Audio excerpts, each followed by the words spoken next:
Teman-teman, kematian 6 anggota Laskar FPI memang masih menimbulkan teka-teki, terutama kalau kita bicara luka-luka yang terdapat pada jenazah korban penembakan. Mata Najwa memperoleh foto-foto 6 jenazah anggota Laskar FPI yang tewas dengan bekas luka peluru di tubuh. Foto-foto ini sengaja kami samarkan untuk menjaga agar tidak ada visual kekerasan di layar Anda. Tapi tim Mata Najwa sudah melihat, memeriksa, dan menemukan sejumlah fakta. Berikut fakta-faktanya.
Keluarga korban penembakan juga sudah memberikan kesaksian mengenai kondisi jenazah korban penembakan di Komisi 3 DPR RI. Berikut kita dengarkan cuplikannya.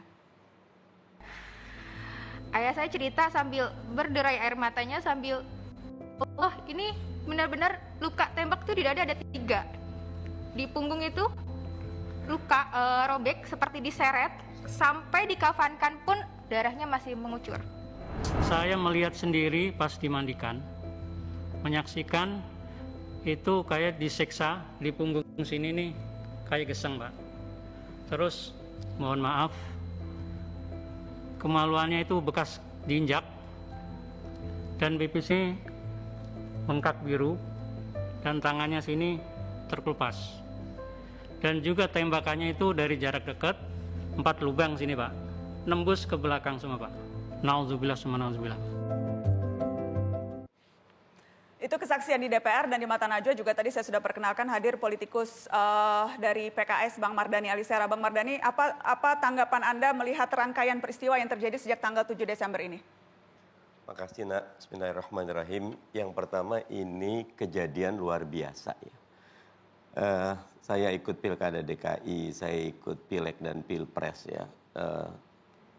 Bahkan kemarin demo Undang-Undang Cipta Kerja tidak satu orang pun yang meninggal. Ini 6 orang yang meninggal. Makanya saya sebut ini kejadian yang luar biasa. Dan karena itu perlu semua pihak betul-betul bekerja keras membuka ini sejelas-jelasnya. Bukan cuma kita ingin mengetahui siapa yang salah, tapi yang utama di mana letak kesalahan. Jawaban terhadap pertanyaan di mana letak kesalahan membuat kita tidak jatuh ke lubang yang sama 2 atau 3 kali karena presidennya luar biasa. Apresiasi Nana dan tim Narasi TV yang luar biasa. Tadi dengar yang nangis itu amat tadi dari adik ataupun dari orang tua, buat saya ini harus jadi pelajaran kita semua. Bersyukurnya Nana, DPR membuka diri. Kita tidak tutup-tutupi, semua dibuka.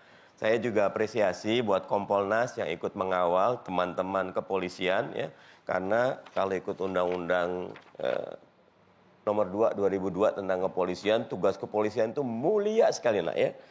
Tugas pokok A memelihara keamanan dan ketertiban masyarakat, B menegakkan hukum, dan C memberikan perlindungan, pengayoman dan pelayanan kepada masyarakat. Sementara yang terjadi sekarang ini adalah 6 orang dengan faktanya tembakan-tembakan luar biasa. Tadi salah satu yang gelap buat saya Nak, itu kejadian asumsinya mereka merampas. Ya, tetapi ada yang menarik ya, IPW bilang kalau sudah ada tembak-menembak, kenapa tidak diborgol gitu.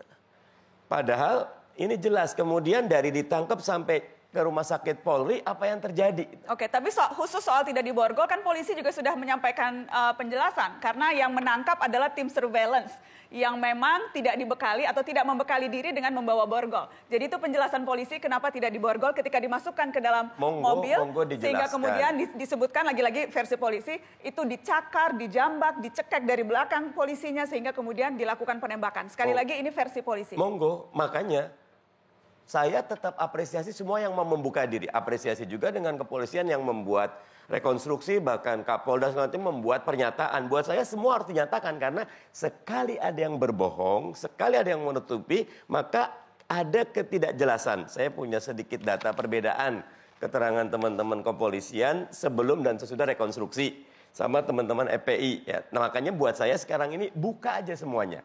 Dengan apa yang paling menonjol dari yang Anda kumpulkan itu? Ya terkait tadi. Soal yang borgol tadi? Kalau yang versinya polisi, ada yang bawa senjata. Versinya teman-teman, tidak ada bawa senjata. Nah itu harus jelas duduk perkaranya di mana. Nah karena apa? Negara kita negara hukum. Dan saya mendukung semua pihak. Komnas HAM harus didukung sepenuhnya. Walaupun waktunya sangat pendek, kami di komisi, teman-teman di Komisi 3, kami di DPR akan sangat betul-betul mengawasi tuntasnya seperti 6 orang itu luar biasa. Pileg pilpres saja tidak ada yang tertembak satupun gitu loh. Ini ada 6 orang, makanya saya bilang. Oke, tapi kan ada rangkaiannya. Lagi-lagi karena ini versi polisi ada rangkaiannya. Polisi melakukan tindakan yang tadi katanya terukur dan tegas itu karena sebelumnya sudah ada tembakan peringatan, tapi kemudian dibalas, kemudian ada provokasi dan sebagainya.